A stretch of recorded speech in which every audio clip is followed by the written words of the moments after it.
Dr. Jessica Ash here.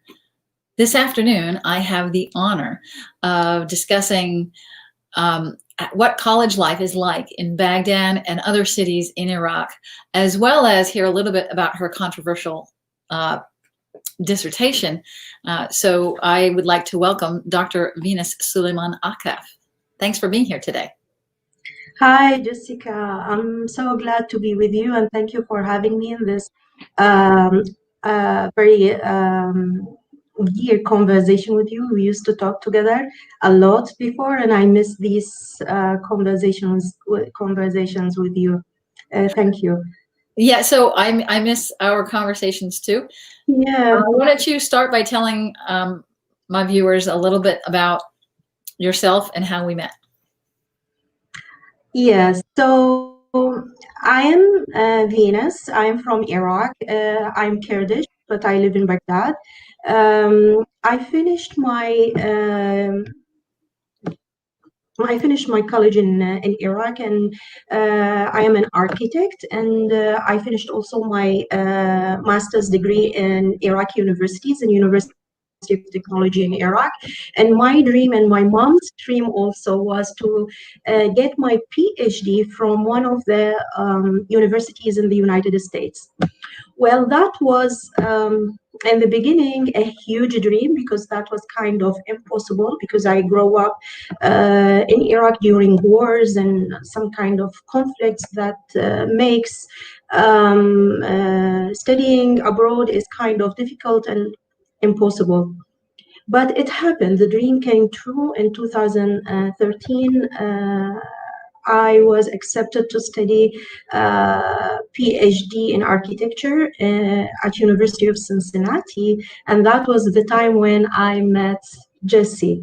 She helped me, not only me, actually, a group of Iraqi students, and she connected us with the university, and she was that beautiful circle that linked the whole group of Iraqi students with the University of Cincinnati through ALS. We entered that beautiful institution to learn English for academic purpose, and Jessie was there. She was there for us, not only during her job time. No, we met together in beautiful moments. It was difficult at that time, but now we made good memories together, and it is very emotional. It makes me really emotional when I remember those situation when she stood beside us, and she is still, and Jessica is still one of my dearest friends ever. So at the University of Cincinnati, I could get my PhD dissertation. And beside the PhD dissertation, I could get another certificate in preservation. And it was a good opportunity for me at that time to interact with so many people from different backgrounds, different countries. And that made me think seriously about my PhD dissertation, which that Jessica was talking about, which is architecture for positive peace. This dissertation, the idea of this dissertation actually came from my personal experience. I grew up in a country that that's gone through more than 40 years of wars. Today we are in 2021, and since 1980s, Iraq been through continuous wars, embargoes, internal conflicts, and it was really, I grew up in this kind of environment. As I was growing up, I used to think about what it feels like to live in peace and peaceful environment. And then when I entered the college and I became an architect, I started to realize the effect of war and conflict on architecture, how architecture is reflecting the wars and these conflicts. At that time, I couldn't realize, or I couldn't understand if that is my personal understanding, because I am an architect and architecture is my passion. It is not only my job. So I thought it is my personal understanding of the effect of wars on architecture. And then when I came to Cincinnati and I started my PhD dissertation, um, I started to go through the discourse to see what is there about architecture and war. And then I realized that there's a whole discourse, a huge discourse of architecture in relation to wars. And then I discovered that architecture was professionally or it was intentionally instrumentalized to serve agendas of wars and conflicts.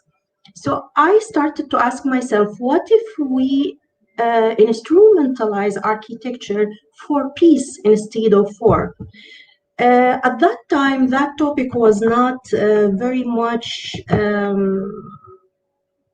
popular. It was not accepted like very much in the program where I was studying my PhD. And then something happened. A competition, international competition,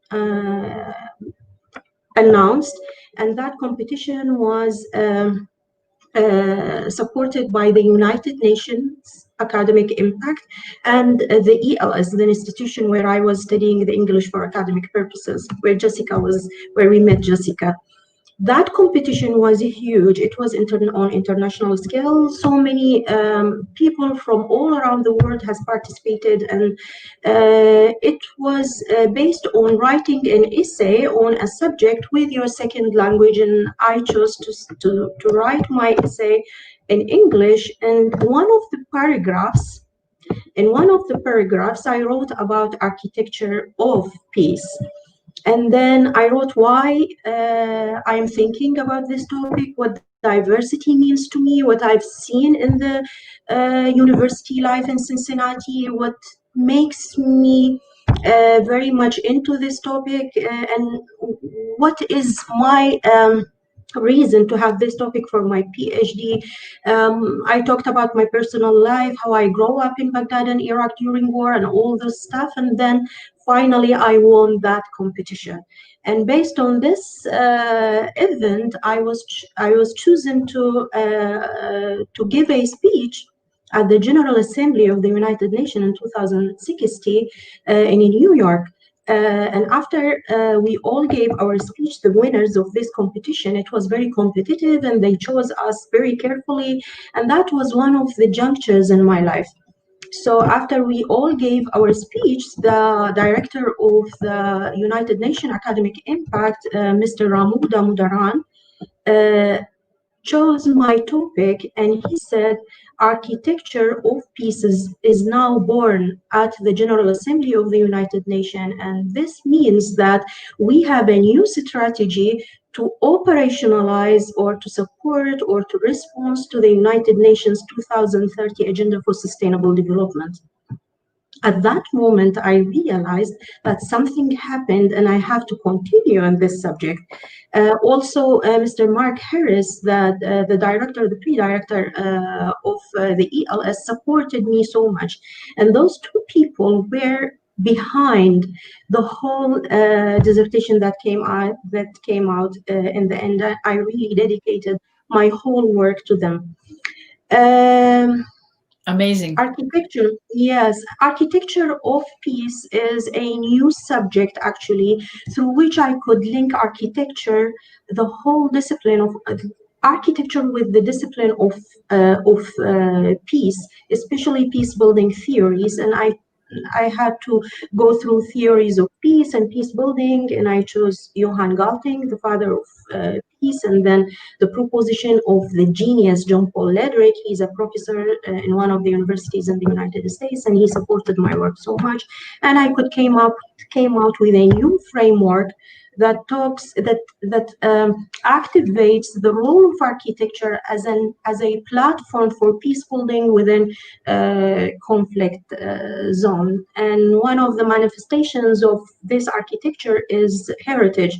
The Heritage. historic kind of architecture, because as you know, within conflict zone, the first thing that is being targeted is the heritage within, like in Mosul, ISIS destroyed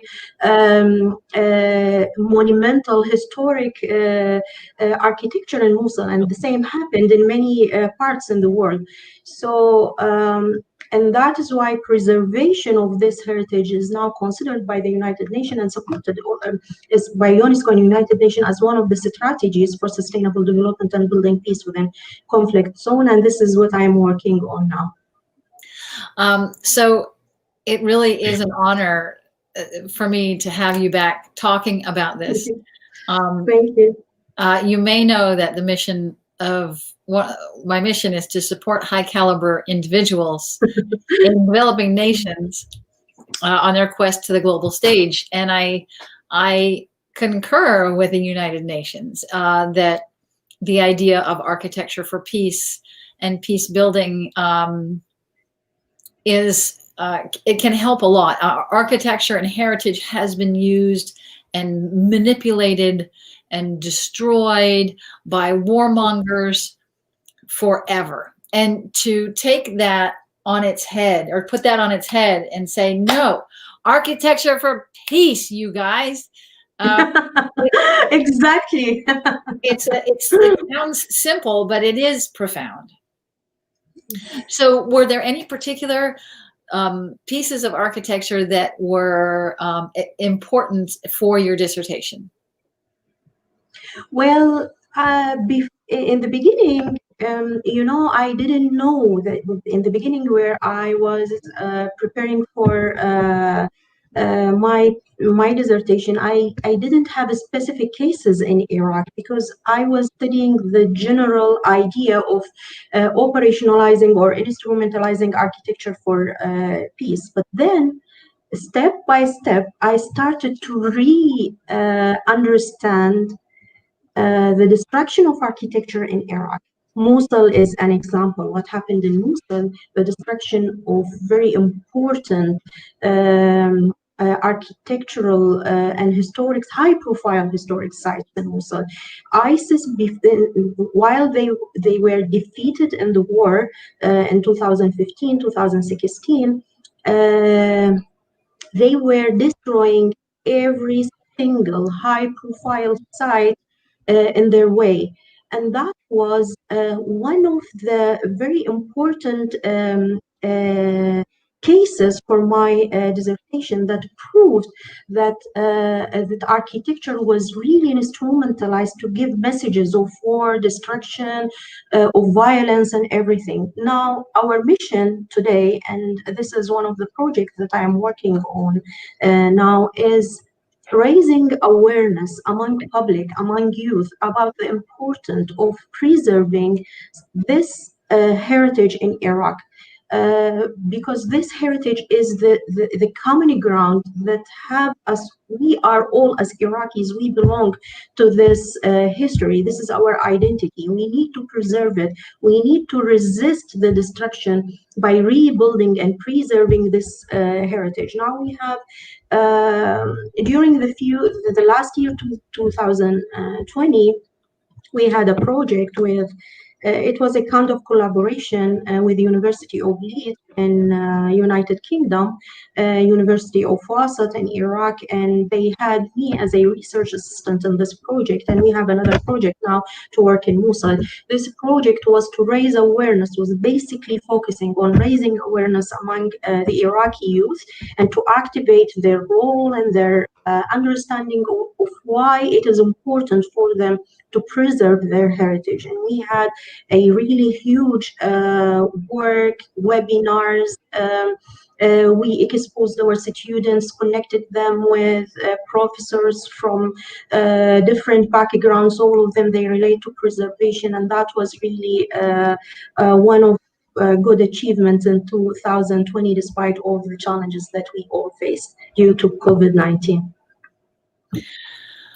So it sounds like this idea of architecture for positive peace is now spreading, and yes, I think I can think of 100 different places where it could be of use. Maybe Beirut, maybe Exactly.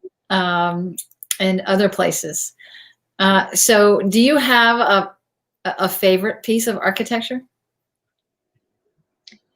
Actually, in architecture, every single piece of architecture has its own kind of characteristics that makes you admire it everywhere. And what is beautiful is that when you say like Versailles, you directly say France. When you say Babylon, you directly say Iraq. When you say pyramids, you directly say Egypt. Everything like and you can apply that to any piece of architecture. So actually I don't have a favorite piece of architecture, but every single architecture that has its own impact on the society, I really admire it. And I have so many. And by the way, in United States, when I was studying uh, when I was getting my PhD in architecture, whenever I had the opportunity to visit one of the famous architectural sites, I was never hesitated to do that. So I visited so many historic sites, especially the work of Frank Lloyd Wright in Illinois, yes, and in Pennsylvania, the Falling Water. Oh my God, that was like a Amazing. dream coming. Yeah, it's amazing. So many sites actually. Um, well, thank you for sharing all of that with us. I could talk about the meaning of architecture for a very long time. But the title of this interview is College Life in Baghdad. And so I'd like to switch now, if possible, to talking about, from your perspective, what has changed on college campuses in Baghdad and other cities as a result of COVID.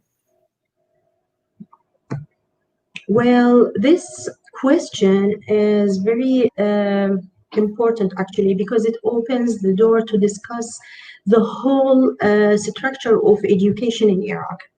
Yeah. Now, the COVID-19, we all agree that the COVID-19 is a health crisis, and we all are praying for everyone to stay safe from this pandemic. But especially in Iraq, and especially the education system in Iraq, I think this pandemic, and especially during the quarantine, during the quarantine time, this pandemic moved the whole education system in Iraq into another level, that is into a best into a better level of learning. I mean, COVID-19 draw a line or defined a line for the learning system that can be defined as before COVID system and after COVID-19 pandemic. Before COVID-19, the educational system in Iraq was very much traditional. After COVID-19, the whole education system was forced to face the new challenges of moving forward to the digital era. To experience the online learning system. And this is what exactly happened in Iraq. Before COVID-19, the whole educational system was working on the traditional way. That is, you go to the university, you have to take your lectures face to face with your professor. Everything is paperwork, and that how universities worked in Iraq, used to work in Iraq. And then, and by the way, I'm not saying that there's something wrong with this traditional system, but the problem is to limit your educational system and your learning process only to this way of learning. We are in the 21st century, and it is the digital era. Everyone is connected with everyone, especially in the higher educational system. But in Iraq, I think my personal point of view that the educational system was kind of isolated from the outer world, from the international educational society.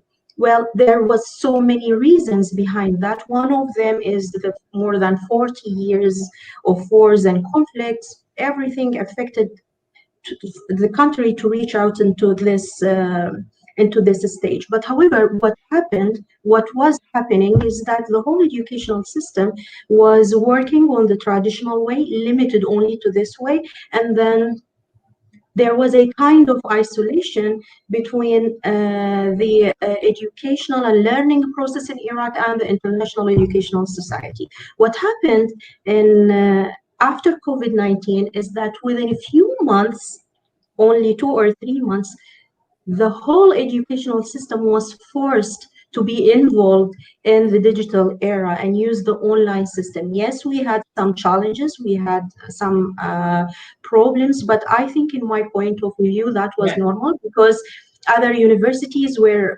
developing gradually, and that took them like years to reach out into the stage where they are now. But in Iraq, it was like a juncture. Within only 2 or 3 months, we have to do this. We have to move Just into jump over the the bridge. online system. Yes, it was like a jump, a real jump. We have some problems, and I think at this point we need some kind of collaboration and support from other universities in United States and United Kingdom and other in Australia and other universities. However, we took the step, and that is the good news. And I can give you one or two examples. For example.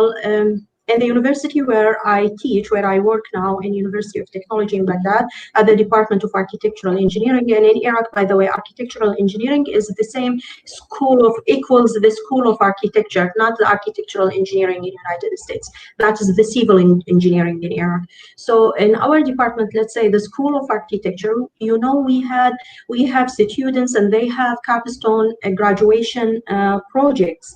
Usually, the traditional way we used to discuss these projects, inviting the same professor, local professor from local universities. We all share the same experience. We have kind of same perspectives toward the project. And imagine even this happening before all those professors coming back from their scholarships for taking the PhD. We have like before this scholarship, we didn't even have the experience to interact with other universities out of Iraq. So it was basically a local experience. We used to have to discuss these projects with the professors from local universities, and we have kind of the same perspectives. However, after COVID-19, what happened is that moving into online system enabled us to invite professors from different universities and from Lebanon, from Egypt, from United Kingdom, from United States, from Malaysia, from everywhere, from Yemen, Jordan, everywhere. And those professors, that was really a magnificent experience because, and it was advantage, both like two-side advantage. For them, they started to interact with our students and take the real idea, the realistic idea about what is architectural education in Iraq. And then for us as professors and as students, we started to be connected with the other side of the world. What is their new perspective? They added to us their way of seeing architecture, how they discuss such project in their schools of architecture. It was a very positive environment.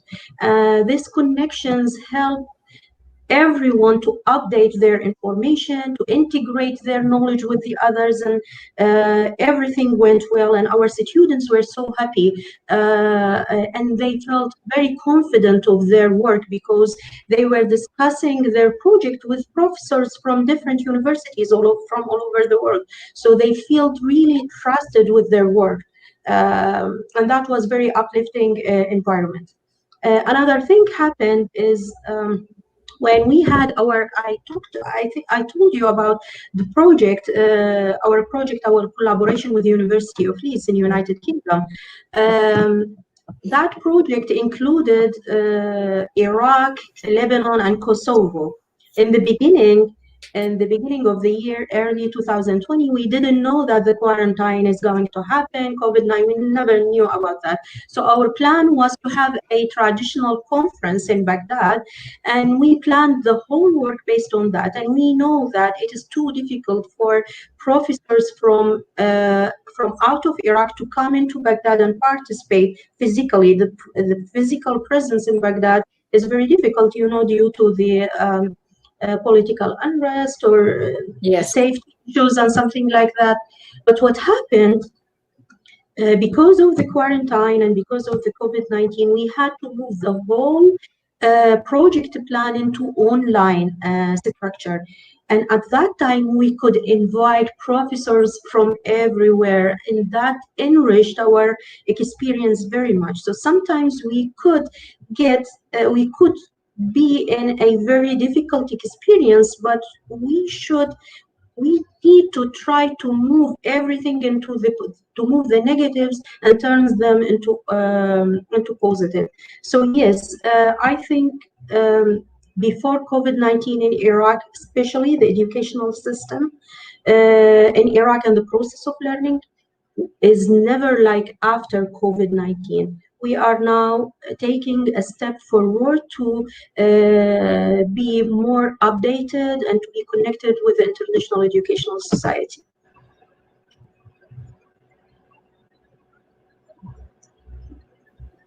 It's my vow this year to never say, oops, I'm muted, but I just broke my vow. It's worth saying that at the same time, I mean, I have a very parallel story that I was supposed to go to Karbala in October of 2019. And but the violence started to erupt again, so they postponed it, and they kept postponing it, and everything just was so in limbo. I was supposed to go to Salahuddin again in in the north, in Kurdistan, but everything got put on hold. But what happened for me, so I had all of these things that were supposed to happen in Iraq, and they were all on hold. And then once COVID hit, I just started getting these invitations. People are yes, with us, and university. I mean, there were so many universities. So March, April, and May, I presented to something like 5 different, with universities all across Iraq, and it was such a joy to connect with these people, through connections of connections, and that was one of the reasons why why I launched Mindset News was, I was having so much fun with connecting with people all over the world. And the same thing happened with me in Lebanon.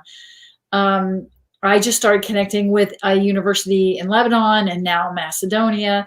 And it's kind of like we were all waiting to see each other personally. And then once we realized we couldn't, we were like, well, there is this thing called Zoom. So we all just started connecting, and it was such a joy. And so I talk a lot about student-centered teaching, and you experienced student-centeredness. And it's so funny. Professors are professors, and especially at med schools. And I was talking with a med school, and before I did that specific presentation, I did a lot more research, because I thought, well, student-centeredness at a med school, it has to be different. But what I found when I did that research was study after study, Harvard, Princeton, Yale, Stanford, every college in the West, they're not lecturing anymore. There are pictures of professors in the middle of the classroom with students at the front of the room. And this is the research. So you're going to laugh at this, because you know what professors can be like. So I get done talking about all of this research, and this one doctor, in particular, these people are MD. So because they are MD, they are definitely superior, and in their own mind anyway. And this guy says, well, research tells us that we need to lecture. And I just laughed because it's really progress. And if we're talking about progress towards positive peace in architecture or in education in general, it's not the research that holds us back. It's our own mindset. Yes, This doctor's mindset exactly. wasn't going to be changed no matter how much research I threw at him. And Yes, that's, I think, the challenge. The challenge isn't the research. It's how do we change our mindset when we're so stuck in the way it used to be? And moving online, it's like some of us were just ready to connect. I need to connect now. yes, Uh, yes, so that's been a real joy for me. yes. I totally agree with you about that. And actually, there is a small book written in 1960s. The name is The Structure of Scientific Revolution for Thomas Kuhn. But actually, it talks about when it is necessary to change your paradigm, the way you are working, the way things works. Sometimes changing our traditional paradigms is a necessary to stay alive and to update your system.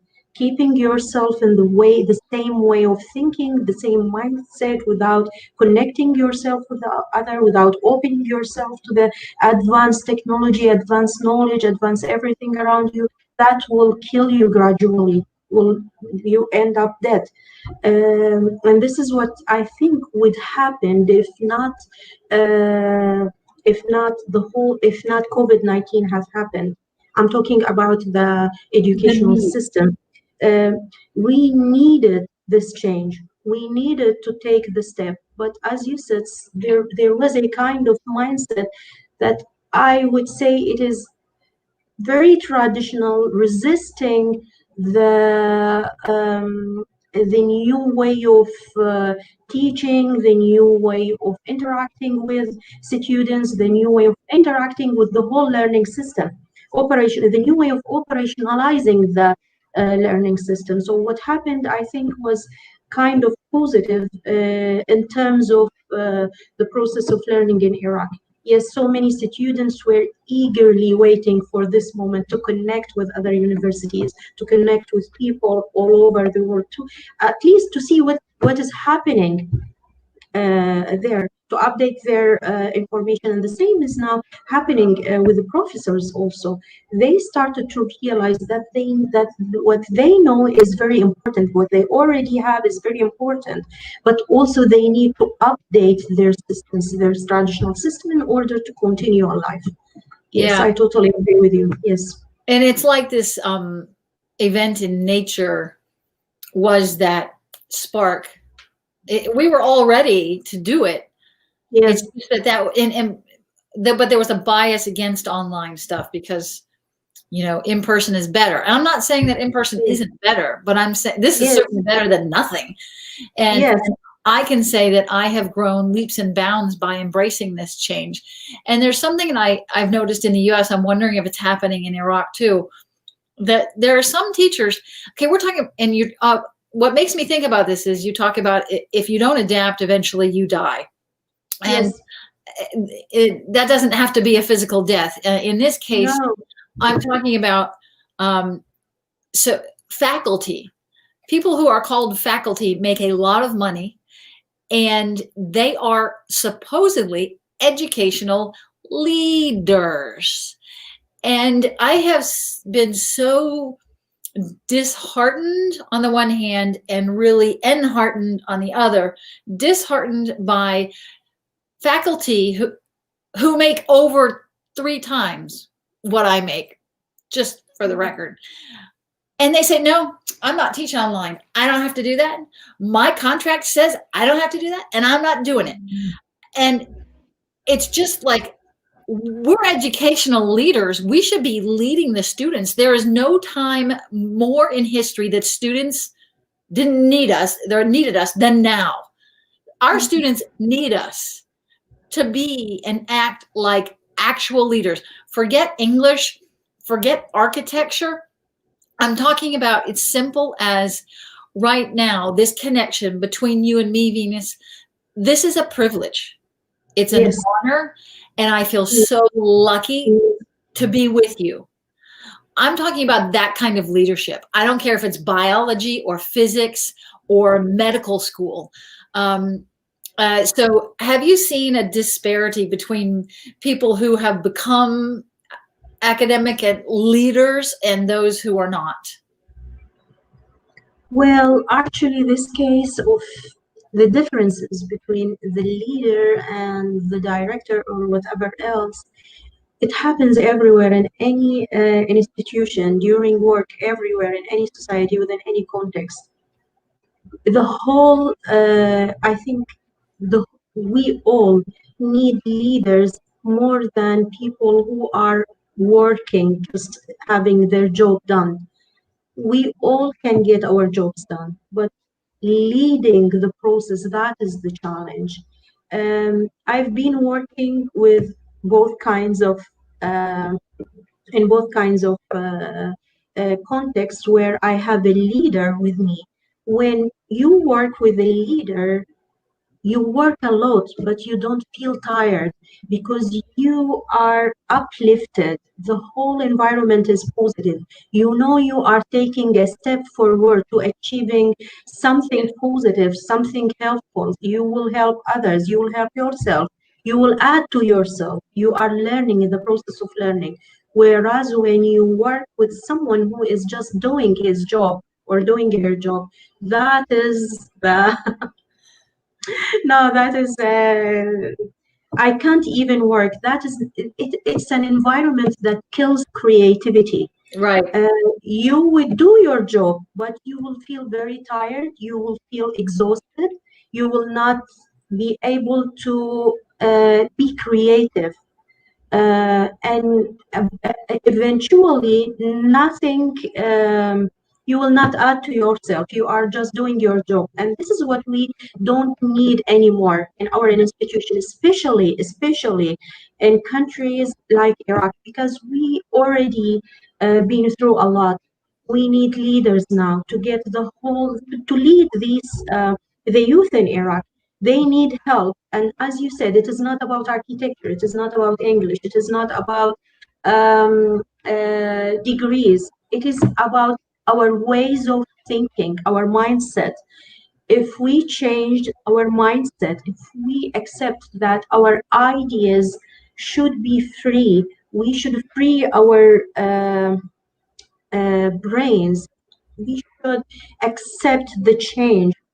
We should take each other's hand in order to get into the next step. That is what we need. And this is, I think, only done when we have leaders, not people who are doing only their jobs. Yes, I totally agree with you. And this happens in Iraq, and I think it happens everywhere.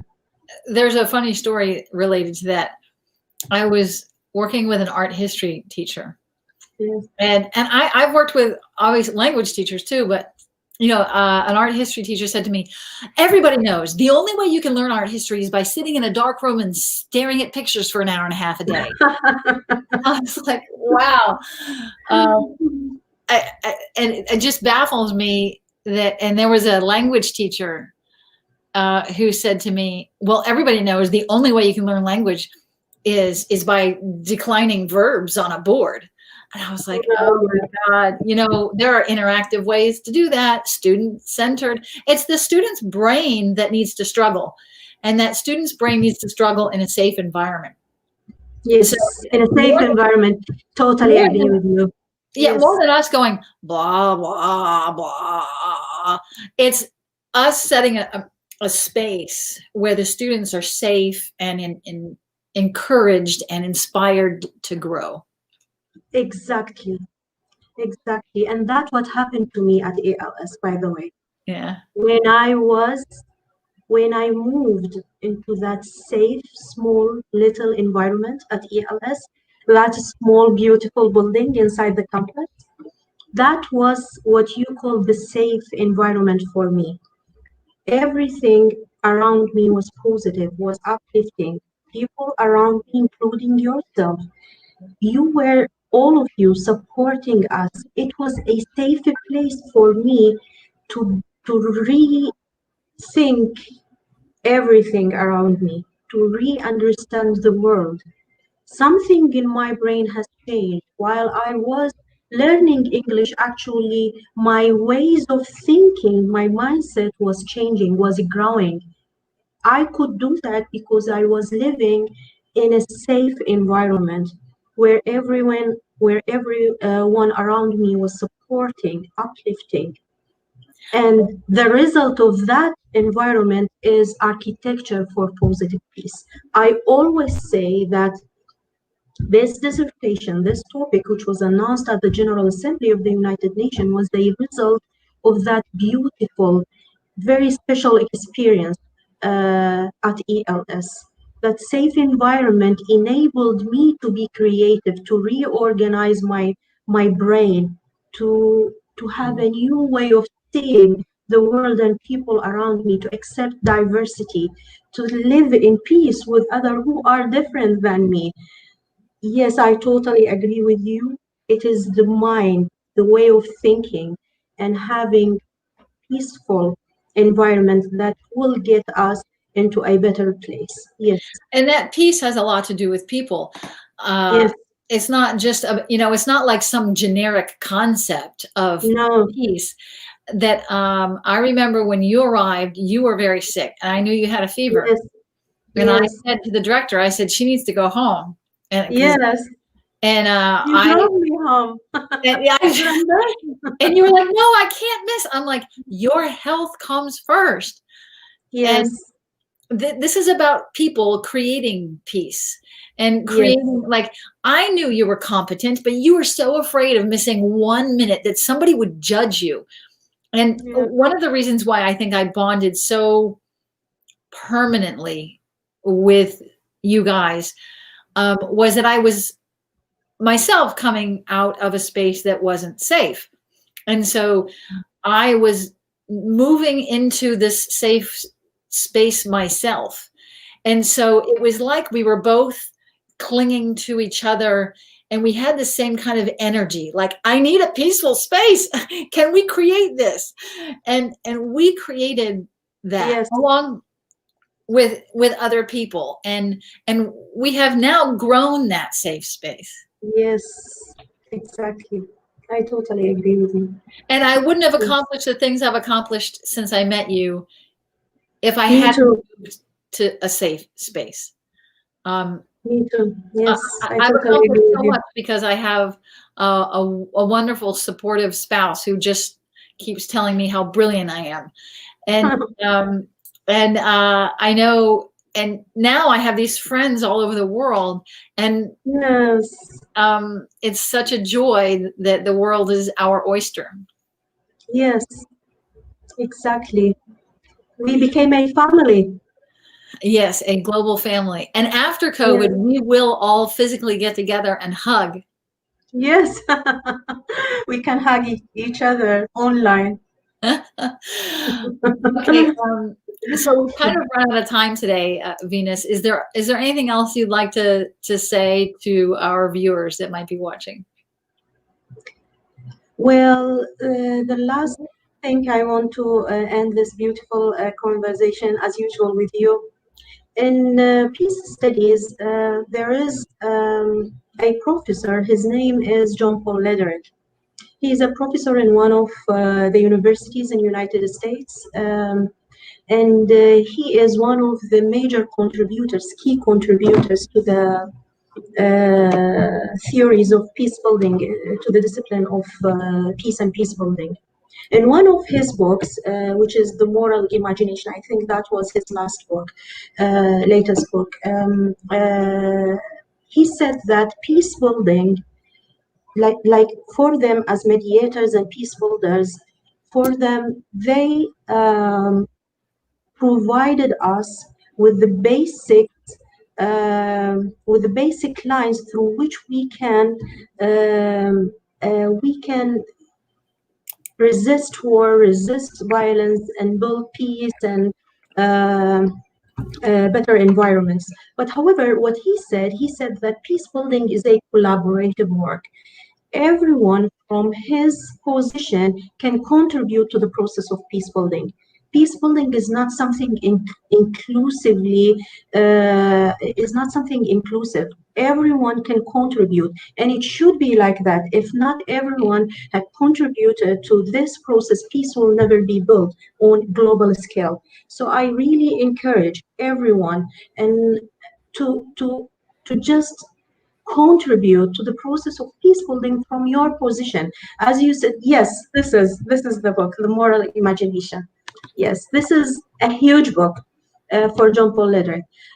So if each of us took a step forward to building peace in your very small society, in your house, in your relationship with your friends, in your relationship, in your acceptance to the other who is different.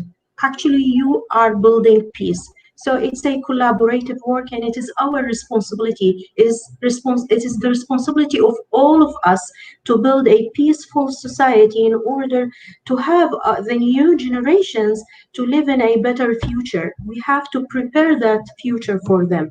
We have to give them good chances to live in peacefulness. We have to get them live in places that are safe and productive. And this is the responsibility of all of us, and everyone should take this responsibility. And I really thank you, because thank you, Jessica, really, I really appreciate your work, because I think you are also trying to all your best to build peace, to reconnect people from all over the world, to expose each of us to the others who we don't know, to get our experience known. So you are doing really a great job, and I think you are contributing to the process of building a global peace all over the world. Thank you so much for everything you've done for us, and thank you for being such a good global citizen. Thank you so much, Jessica. Well, I can't think of a better closing than that. So well, I hope to see you again soon, Venus. Thank you.